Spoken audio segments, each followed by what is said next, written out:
A friend of mine who owns a Christian bookstore, I went and visited him one day, and he said this woman came in so excited. She says, I'm going to a Bible church. I'm going to a Bible church, so I need a new Bible.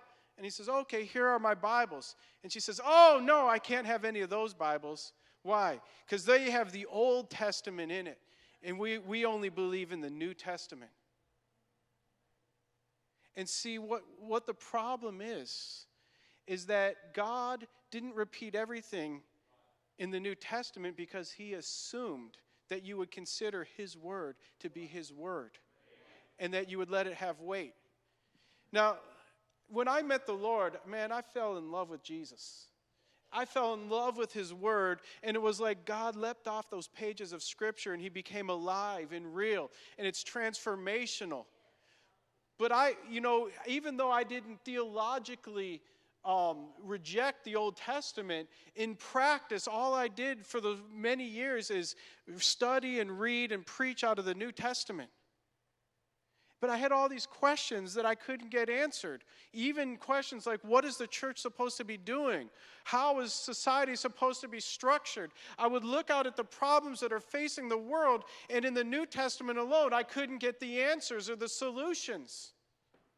And then I started studying very diligently the Old Testament, and it was like the light had finally dawned, and all of a sudden, all the missing pieces of the puzzle were left right before my eyes, and I saw it. And there are some practical ways of putting it that I found very helpful.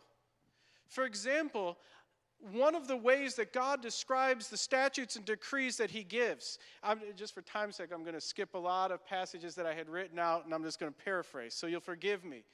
But many of the ways that he contrasts it is, you were slaves in the land of Egypt. And then he gave his statutes and decrees to create a social architecture that is the exact opposite of the slavery of this world. You hear what I'm saying? So, when it says in Leviticus 19, be holy, for I am holy. It has all kinds of things. You will not execute judgment for the poor because they're poor, or the rich for the rich. But you will execute sound judgment. You will not defraud your neighbor. You will not use unjust scales. Be holy, for I am holy, for you were slaves in the land of Egypt. Who thought that holiness is connected with doing righteously? But that's exactly what it is in Scripture. And it's beautiful. If we just have eyes to see, it is beautiful.